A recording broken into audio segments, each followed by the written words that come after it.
Bonjour à tous. Aujourd'hui, nous allons étudier les applications des ensembles.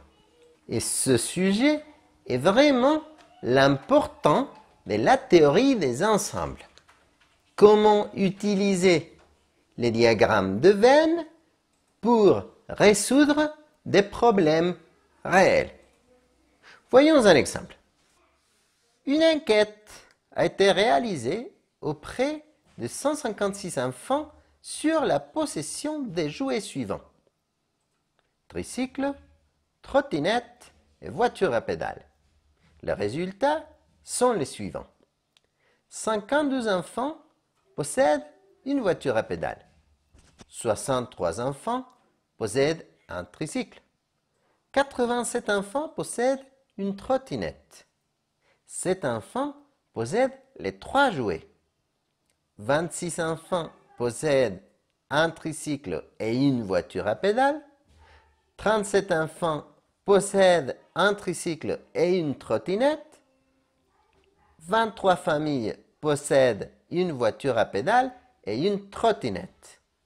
La question est: combien d'enfants ne possèdent aucun des jouets mentionnés? Toujours, lorsque nous avons un problème, il faut écrire les données avec lesquelles on va travailler.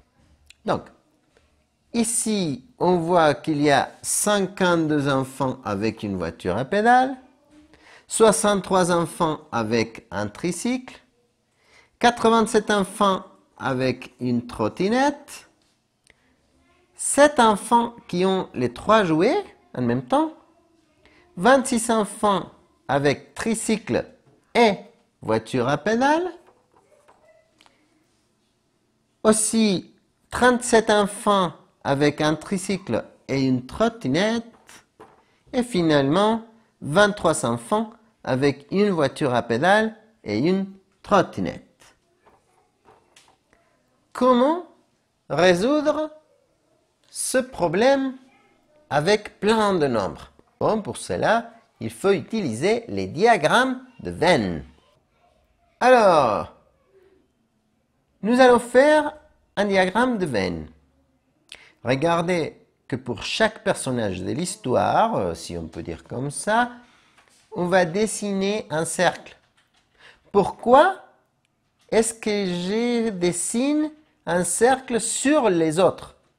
Parce que on regarde qu'il y a des jouets communs pour les 3 enfants. Alors, c'est pour cela que les 3 cercles doivent se surposer. Aussi, nous devons écrire le nombre de chaque personnage à côté du cercle qui représente l'ensemble. Donc, pour ce problème, un petit truc qu'on peut utiliser est de regarder toujours qu'est-ce qu'il y a en commun pour les 3 ensembles. Et ici, c'est écrit que 7 enfants ont les 3 jouets.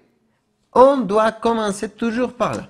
Si nous regardons qu'un ensemble a en commun un nombre d'éléments avec les 2 autres, on commence par cet endroit. On regarde que l'endroit où les 3 ensembles vont se surposer est là. Alors, là, on va mettre le 7, parce que cet enfant ont les 3 jouets en même temps. Ensuite, il faut toujours chercher d'autres coïncidences. Par exemple, tricycle et voiture à la fois, tricycle et trottinette à la fois, voiture à pédales et trottinette à la fois. Alors, tricycle et voiture à pédales. Où est-ce que les ensembles se surposent? C'est tricycle et voiture à pédales, là. Donc là-dedans, nous avons 26 enfants. Tricycle et voiture à pédales. Mais nous avons déjà 7. 7 pour atteindre le 26, ça nous fait 19. Et voilà, nous avons 26 enfants qui partagent ou qui ont en même temps tricycle et voiture à pédales. Après, tricycle et trottinette, 37. où est-ce que le tricycle et la trottinette se surposent? Là. Donc là, dans cet endroit, nous devons avoir 37 enfants. Et ici, nous avons 7 enfants. Donc, plus 30, ça nous fait 37. Ensuite, voiture à pédales et trottinette. Où est-ce que les cercles de voitures à pédales et trottinettes sont surposés? Ici. Alors, nous devons avoir 23 enfants. On a déjà 7 enfants. 7 plus 16, 23. Et maintenant, c'est plus facile. Parce que dans le cercle des tricycles, nous devons avoir 63. Dans le cercle des voitures à pédales, 52. Dans le cercle des trottinettes, 87. Alors, dans le cercle voiture à pédales, 52. 19 plus 7, 26. Plus 16, 42. Pour atteindre 52, ça fait 10. Comme ça, l'addition de tous les nombres dans le cercle voiture à pédales nous donne 52. Pour les tricycles, 63. On regarde le cercle des tricycles, 63. 19 plus 7, 26, plus 30, 56. Pour atteindre le 63, 7. Maintenant, pour les trottinettes, nous devons avoir 87 enfants. 30 plus 16, 46. Plus 7, 53.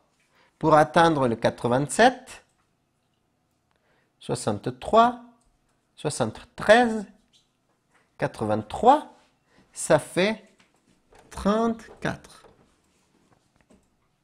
Et maintenant, nous devons vérifier que l'addition de tous les nombres dans l'univers nous donne 156.